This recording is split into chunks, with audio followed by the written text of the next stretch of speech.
আমি আপনাদের সামনে এখন যে ভিডিওটি করব সেটা হলো এই লাল পেয়ারার গাছ। আপনারা লাল পেয়ারা সবাই কম বেশি চিনে থাকবেন। পেয়ারা সাধারণত আমরা সবাই চিনি। এটা হলো পেয়ারার গাছ।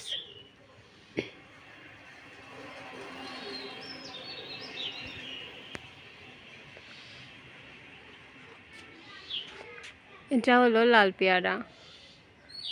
আপনার এই পেয়ারাটি সাধারণত লাল হয়ে থাকে। আমরা সবুজ কালারের পেয়ারা খেয়ে আসছি, এতদিন খেয়ে দেখেছি বা খেয়ে আসছি, কিন্তু এটা হলো লাল পেয়ারার গাছ।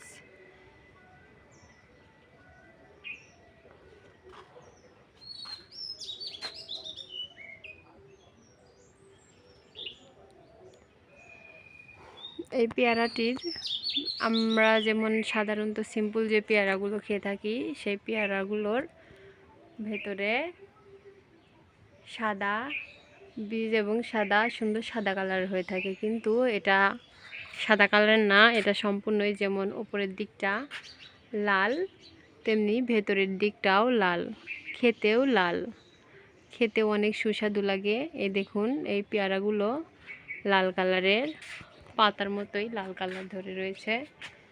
এই দেখুন অনেকগুলো পেয়ারা, ছোট ছোট, এখানে এখনো বড় হয় নাই, তবে মগ ডালের পেয়ারাগুলো একটু বড় হয়েছে।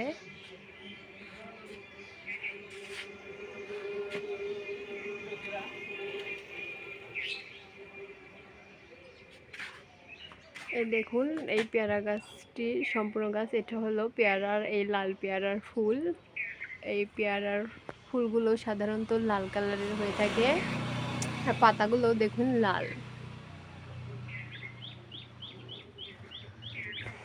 এটা যখন নতুন পাতা বের হয় তখন এই গাছগুলোর ডালগুলোও আপনার লাল হয়ে থাকে। দেখুন গাছের শিরগুলোও লাল, পাতাগুলোও লাল।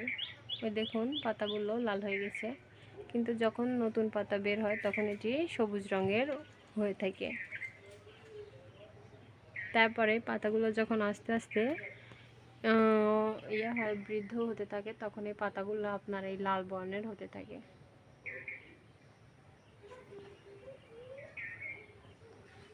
ওই দেখুন লাল বর্ণের পাতা, আর এগুলো নতুন কুঁড়ি গজিয়েছে। এই পাতাগুলো যখন বড় হবে তখন এটাও লাল হবে। আর এগুলো হচ্ছে আপনার পেয়ারা। এই দেখুন পেয়ারাগুলো লাল বর্ণের, এগুলোর বীজও যেমন লাল তেমনি খেতেও লাল, অনেক সুন্দর। এগুলো ওই অন্য পেয়ারার থেকে, সাদা পেয়ারার থেকে মিষ্টি ভালো।